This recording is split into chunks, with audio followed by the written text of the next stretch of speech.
Hi all അസ്സലാമലൈക്കും. പുതിയൊരു വീഡിയോയിലേക്ക് എല്ലാവർക്കും സ്വാഗതം. അപ്പോൾ 2-3 ദിവസമായല്ലേ എന്നെ കാണാത്തത് ലോങ് വീഡിയോസായിട്ട്. എന്തെല്ലോ തിരക്കായിപ്പോയി, അതുകൊണ്ടാണ് വീഡിയോസ് ഒന്നും ഇടാൻ വേണ്ടി പറ്റാത്തത്. ഈ വീഡിയോ തന്നെ വെള്ളിയാഴ്ച ദിവസത്തെ രാവിലെ മുതൽ വൈകുന്നേരം വരെയുള്ള വീഡിയോസാണ്. എഡിറ്റൊക്കെ ചെയ്ത് വെച്ചിനി, പക്ഷേങ്കിൽ അതിന് വോയിസ് ഓവർ കൊടുക്കാൻ വേണ്ടിയിട്ട് ഒരു ടൈം കിട്ടിയിട്ടില്ല. ഇത് അപ്ലോഡ് ആക്കാൻ വേണ്ടിയിട്ടും തിരക്കായിപ്പോയി, അതുകൊണ്ടാണ് പിന്നെ ഇടാൻ പറ്റാതിരുന്നത്.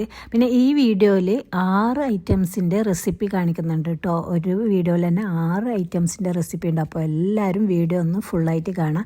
അങ്ങനെ തന്നെ വെള്ളിയാഴ്ച രാവിലെ എണീറ്റ് വന്നിട്ടുണ്ട്. രാവിലെ തന്നെ ഞാൻ കേക്കിന് ഫസ്റ്റ് കുഴച്ച് വെച്ച് ഓർഡർ ഉണ്ട്. കേക്കും കാജിയും കുഴലപ്പാണ് വെള്ളിയാഴ്ച ഓർഡർ ഉണ്ടായത്. അപ്പോൾ അതിന് വേണ്ടിയിട്ട് ഞാൻ ഫസ്റ്റ് കേക്കിന് കുഴച്ചെടുത്ത് അതൊക്കെ കുഴച്ച് കഴിയുമ്പോൾ തന്നെ മോൻ എത്തിയിട്ടുണ്ട്. 8 മണിയാകുമ്പോൾക്ക് അവന് ലീവാണ്. അപ്പോൾ വെള്ളിയാഴ്ച രാവിലെ അവൻ വന്ന് അവനെത്തുന്ന സമയത്ത് നാസ്തയൊന്നും ആയിട്ടുണ്ടായിട്ടില്ല. അപ്പോൾ അവന് വിശക്കുന്നെന്ന് പറഞ്ഞിട്ട് ഞാൻ രാത്രിയത്തെ മക്രോണി ഒന്ന് ചൂടാക്കിയിട്ട് അതും കട്ടൻ ചായയൊക്കെ കൊടുത്തു. അവൻ്റെ വിശപ്പിനെ തൽക്കാലം ഒന്ന് അമർത്തി. പിന്നെ ഇതാ ഞാൻ വേഗം കാജക്കൊക്കെ കുഴച്ചെടുത്തിട്ട് കാജിയും ഒന്ന് വേഗം പരത്തിയെടുത്തിട്ട് അത് മാറ്റി വെക്കുന്നുണ്ട്. പിന്നെ ഇത് കഴിഞ്ഞിട്ട് നിങ്ങൾക്ക് കാണിച്ചു തരാനുള്ളതുകൊണ്ട് ഞാൻ പിന്നെ ഫസ്റ്റ് കുഴലപ്പം പരത്തിയിട്ടില്ല, ഫസ്റ്റ് തന്നെ കാജ ഉണ്ടാക്കിയെടുത്ത്. പിന്നെ കുറേ കമൻറ്റ് കാണുന്നുണ്ട് കാജ പദം വന്നു പോകുന്നതെന്ന് പറഞ്ഞിട്ട്. പൊരിച്ചെടുക്കുമ്പോൾ നല്ല ക്രിസ്പി ഉണ്ടാകുന്നുണ്ട്, പിന്നെ അതിന് ശേഷം പദം വന്നു പോകുന്നു. എനിക്ക് തോന്നുന്നു അത് നല്ല പോലെ പുറത്ത് ക്രിസ്പി ആയിട്ടുണ്ടെങ്കിലും ഉള്ളിൽ നല്ല പോലെ മുരിഞ്ഞിട്ടുണ്ടാവില്ല. അതുകൊണ്ടായിരിക്കും. ഒരു മീഡിയം ലോ ഫ്ലെയിമിലിട്ടിട്ട് അത് ഫ്രൈ ചെയ്തെടുക്കണം. ഒക്കെപ്പാടെ നല്ല ഫ്ലെയിമിലിട്ടാൽ പുറം നല്ല ഫ്രൈ ആയാലും ഉള്ളു ഫ്രൈ ആയി കിട്ടൂല. അതുകൊണ്ടായിരിക്കും അത് തണുത്ത് കഴിയുമ്പോൾ പദം വന്നു പോകുന്നത്. അങ്ങനെ കാജിയൊക്കെ പരത്തി കഴിഞ്ഞിട്ടുണ്ട്. ഇനി ഇതാ നമ്മുടെ കുഴലപ്പം ഉണ്ടാക്കാൻ പോകുന്നത്. അതിനൊരു തേങ്ങ ഫുള്ളായിട്ട് എടുത്തിട്ടില്ല, ഒരു 1/4 ഭാഗം ഞാൻ എടുത്തിട്ടുണ്ട്. അത് ചെറുതായിട്ടൊന്ന് മുറിച്ചിട്ടെടുത്ത് നിങ്ങൾ ചിരവി എടുത്താലും അങ്ങനെയും മതി. പിന്നെ ഒരു പകുതി ഉള്ളി ഇട്ടിട്ടുണ്ട്. പിന്നെ 1.5 സ്പൂണ് വലിയ ജീരകം, അവിടെ ശ്രദ്ധിക്കണം വലിയ ജീരകം എന്നിട്ടെടുത്ത്. പിന്നെ ആവശ്യത്തിനുള്ള ഉപ്പിട്ട് കൊടുത്തിട്ടുണ്ട്. പിന്നെ ഇതാ 2/3 കപ്പിൽ പച്ചരി, 120 ml കപ്പിൽ പച്ചരി ഇട്ട് കൊടുത്തിട്ടുണ്ട്. അത് അധികമാകാൻ പാടില്ല കേട്ടോ. പിന്നെ ഇതാ 1 കപ്പ് പഞ്ചസാരയും കൂടി ഇട്ട് കൊടുത്തിട്ടുണ്ട്. 240 ml കപ്പിൽ പഞ്ചസാരയും കൂടി ഇട്ട് കുറച്ച് വെള്ളം കൂടി ചേർത്തിട്ട് നല്ല പോലെ ഒന്ന് അരച്ചെടുത്തിട്ടുണ്ട്. നല്ല പോലെ അരക്കണം. എന്നിട്ടിതാ ഒരു 5 കപ്പ് മൈദ എടുത്തിട്ട് അതിലേക്ക് നമ്മുടെ അരച്ചതും കൂടിയിട്ട്, പിന്നെ അതിൽ കുറച്ച് കറുത്ത എള്ളാന്ന് കുറേ പേര് ചോദിക്കുന്നുണ്ട് കരിഞ്ജീരകമാണോ ഇട്ടെടുക്കുന്നതെന്ന്. കരിഞ്ജീരകമല്ല, കറുത്ത എള്ളാന്ന് അതിലിടുന്നത്. എന്നിട്ട് ഇട്ടിട്ട് നല്ല പോലെ ഒന്ന് കുഴച്ചെടുക്കണം. പിന്നെ അതിലേക്ക് ചേർത്ത പച്ചരി അരമണിക്കൂർ കുതിർത്ത് വെച്ചതിന് ശേഷം ചേർത്തതാണ് കേട്ടോ. പിന്നെ അതുപോലെ തന്നെ പച്ചരി അതിൽ കൂടാനും പാടില്ല കുറയാനും പാടില്ല. പച്ചരി കൂടിയാൽ പിന്നെ കുഴലപ്പം തിന്ന് കഴിയുമ്പോൾക്ക് നിങ്ങളെ വായിലുള്ള ഒരു പല്ലും അവിടെ ഉണ്ടാവില്ല. പല്ലൊക്കെ അതിൻ്റെ കൂടെ തന്നെ പോയിട്ടുണ്ടാകും. അത്ര കണ്ട് ഉറപ്പുണ്ടാകും. അതേപോലെ തന്നെ പരത്തുമ്പോഴും ശ്രദ്ധിക്കണം. നല്ലോണം നൈസായിട്ട് പരത്തിയാൽ മാത്രമേ കുഴലപ്പം നല്ല ക്രിസ്പിയും നല്ല വേഗം പൊടിഞ്ഞ് കിട്ടുകയും ചെയ്യും. മറ്റേ ചൈല് നല്ല ഉറപ്പുണ്ടാവും അത് തണുത്ത് വരുമ്പോൾ. എല്ലാം പരത്തി വെച്ചതിന് ശേഷം അത് ഇതുപോലെ ഒന്ന് കോട്ടിയെടുത്തിട്ട് അതൊക്കെ ഒന്ന് ആറാൻ വേണ്ടിയിട്ട് ജസ്റ്റ് വെക്കണം. അതിന് ശേഷം ഇതുപോലെ ഒന്ന് ആറാൻ വേണ്ടിയിട്ട് വെക്കാം. പിന്നെ അത് ചൂടായ എണ്ണയിലിട്ടിട്ട് നല്ല പോലെ ഒന്ന് ഫ്രൈ ചെയ്തെടുക്കണം. അപ്പോൾ നമ്മുടെ കുഴലപ്പം റെഡി ആയിട്ടുണ്ട്. ഇനി നമ്മളിതാ ചിക്കൻ കറി ഉണ്ടാക്കുന്നതാണ്. അതിനായിട്ട് 1/2 കിലോ ചിക്കൻ എടുത്തിട്ടുണ്ട്. ഒരു 2 ഉരുളക്കിഴങ്ങ് കുറച്ച് വെലിങ്ങനെ അതും മുറിച്ചിട്ടിട്ടുണ്ട്. പിന്നെ ഒരു ഉള്ളി, ഒരു തക്കാളി, 2 പച്ചമുളക്, ഇഞ്ചി, വെളുത്തുള്ളി, പിന്നെ 4 സ്പൂണ് മുളക് പൊടി, 1/2 സ്പൂണ് മഞ്ഞൾപ്പൊടി, ആവശ്യത്തിന് ഉപ്പും കൂടി ചേർത്തിട്ട് നല്ല പോലെ ഒന്ന് മിക്സാക്കിയതിന് ശേഷം അടുപ്പത്ത് വെച്ചിട്ട് ഒന്ന് കത്തിച്ചു കൊടുക്കുക. ഒരു തുള്ളി വെള്ളം അതിലേക്ക് ചേർക്കുന്നില്ല കേട്ടോ. എന്നിട്ട് അവിടെ ലോ ഫ്ലെയിമിൽ വെച്ചിട്ട് അതൊന്ന് മൂടി വെക്കണം വേവുന്നത് വരെ. ഒരു 10 മിനിറ്റ് വരെ അങ്ങനെ വെച്ച് കൊടുക്കുക. പിന്നെ 10 മിനിറ്റിന് ശേഷം അതൊന്ന് തുറന്നിട്ട് ഒന്ന് ഇളക്കി നോക്കിയാൽ അതിൽ കുറച്ച് വെള്ളം വന്നിട്ടുണ്ടാകും. അടിക്ക് പിടിക്കുക ഒന്നും ചെയ്യൂല. എന്നിട്ട് വീണ്ടും ഒന്ന് ഇളക്കി കൊടുക്കുക. പിന്നെ ഇത് അതിലേക്ക് ആവശ്യമായിട്ട് തേങ്ങ വേണം. ഒരു 1/4 തേങ്ങ എടുത്തിട്ടുണ്ട്. ഞാൻ ഫ്രീസ് ചെയ്ത് വെച്ചതാണ്, അതുകൊണ്ട് അതിൻ്റെ കറക്റ്റ് കണക്കൊന്നും കിട്ടൂല. ഇങ്ങനെ ഒരു സുമാർ എടുക്കലാണ്. അങ്ങനെ അതൊക്കെ എടുത്തിട്ട് മിക്സിയിലിട്ട് വെച്ചിട്ടുണ്ട്. അത് തണുപ്പൊന്ന് ജസ്റ്റ് പോകാൻ. പിന്നെ ഇതാ ഒരു മുറി തേങ്ങ എടുത്തിട്ട് ഇതുപോലെ ഒന്ന് വറുത്തെടുക്കുക.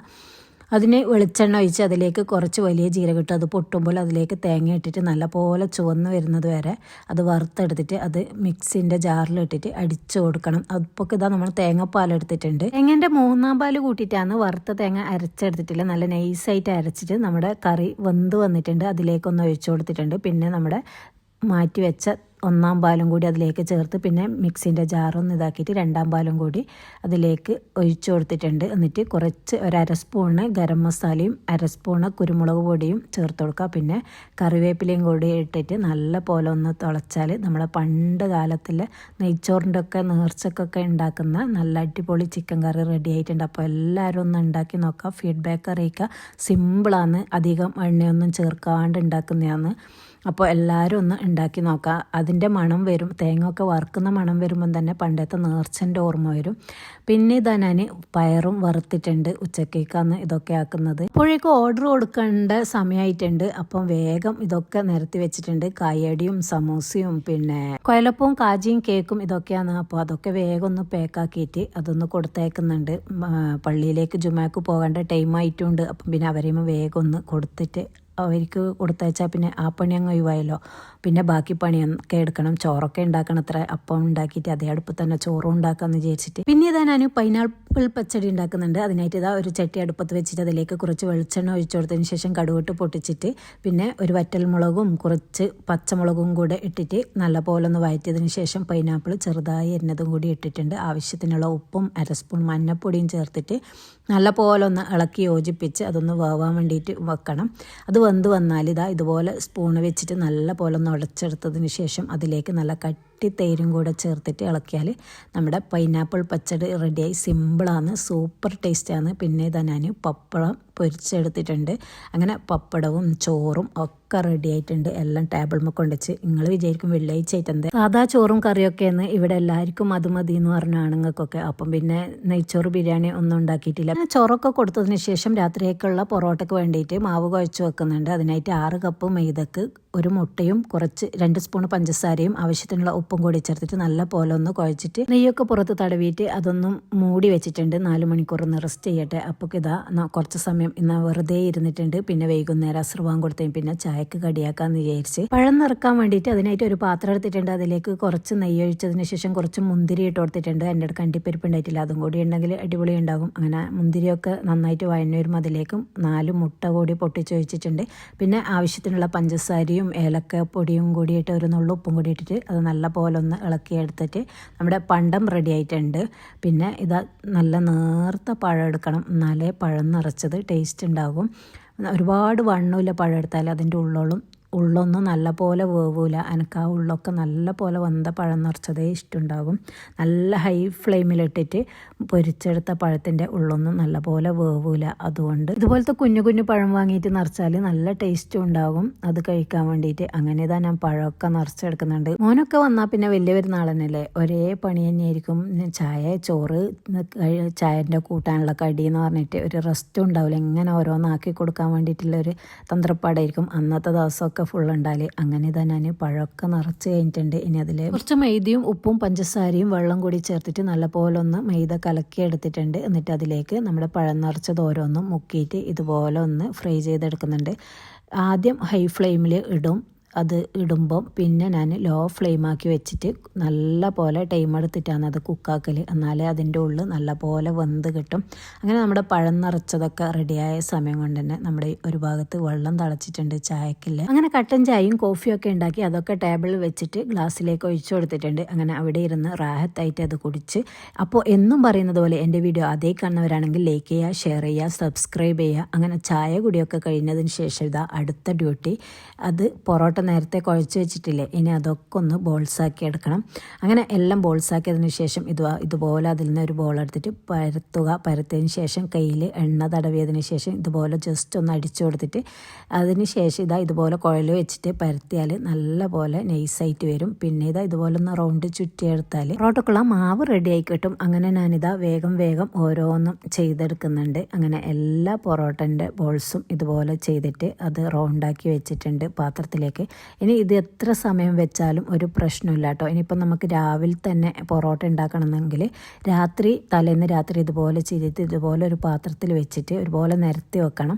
നിരത്തി വെച്ചതിന് ശേഷം ക്ലിം ഫിൽം കൊണ്ട് ചുറ്റി കൊടുത്തിട്ട് ഫ്രിഡ്ജിൽ വെച്ചാൽ പിറ്റേന്ന് രാവിലെ എളുപ്പത്തിൽ ഉണ്ടാക്കാൻ വേണ്ടി പറ്റും. അങ്ങനെ പൊറോട്ടൻ്റെ മാവൊക്കെ അവിടെ നിൽക്കട്ടെ. ഇനി നമുക്ക് ഹണി ചിക്കൻ വിങ്സ് ഉണ്ടാക്കാം. അതിനായിട്ട് ഞാൻ 1 കിലോ ചിക്കൻ വിങ്സ് എടുത്തിട്ടുണ്ട്. അതിലേക്ക് കുരുമുളക് പൊടി, സോയാ സോസ്, ആവശ്യത്തിനുള്ള ഉപ്പ്, 4 സ്പൂണ് കോൺഫ്ലവർ, 1 സ്പൂണ് മൈദപ്പൊടി, അതും കൂടി ചേർത്തിട്ട് നല്ല പോലെ ഒന്ന് കുഴച്ചിട്ട് അവിടെ വെക്കുക. എനിക്ക് ടൈമില്ലാത്തതുകൊണ്ട് ഞാൻ അവിടെ വെച്ചിട്ടില്ല. വേഗം ഫ്രൈ ചെയ്യും. മഗ്രിബ് ബാങ്ക് കൊടുക്കുമ്പം തന്നെ എൻ്റെ പണിയൊക്കെ തീർക്കണം എന്നുള്ളൊരു വാശി എന്നോട് തന്നെയുള്ള വാശി. അതുകൊണ്ട് ഞാൻ വേഗം അത് ഫ്രൈ ചെയ്യാൻ വേണ്ടിയിട്ട് ഇട്ടിട്ടുണ്ട്. പിന്നെ ചിക്കൻ വിങ്സ് ആയതുകൊണ്ട് അധികം ഉപ്പ് ഇതൊന്നും പിടിക്കാനൊന്നുമില്ല. നല്ല ഇറച്ചിയല്ലല്ലോ, തരി കഷ്ണമല്ലല്ലോ.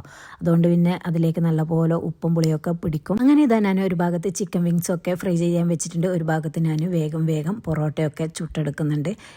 നമുക്ക് ഇതൊക്കെ ചുട്ടെടുത്തിട്ട് ഒരു സ്ഥലം വരെ പോകാനും ഉണ്ട്. അതുകൊണ്ടാണ് മഗ്രിബ് നിസ്കാരമൊക്കെ കഴിഞ്ഞിട്ട് ഒരു സ്ഥലം വരെ പോകാനുണ്ട്. അപ്പം വന്നപാടും ഫുഡും കഴിക്കാമല്ലോ, അങ്ങനെ വിചാരിച്ചിട്ട് വേഗം ഇതൊക്കെ ഉണ്ടാക്കിയെടുക്കുന്നുണ്ട്. പിന്നെ അധികം മക്കൾ വന്നാൽ പുറത്തുനിന്നൊക്കെ വാങ്ങുന്നത് കുറവാണ്. ഞാൻ തന്നെ ഉണ്ടാക്കി കൊടുക്കണം എന്നില്ല ഒരിതാണ്. കാരണം എന്ന് വെച്ചാൽ അവർക്ക് അവിടുന്ന് പുറത്തുനിന്നുള്ള ഫുഡ് പോലെ തന്നെയല്ലേ കിട്ടല്. അപ്പം നമ്മളെ കൈ കൊണ്ട് നമ്മളെ വീട്ടിൽ നിന്ന് നല്ല സാധനം ഉണ്ടാക്കി കൊടുക്കുന്നതല്ലേ നല്ലത്.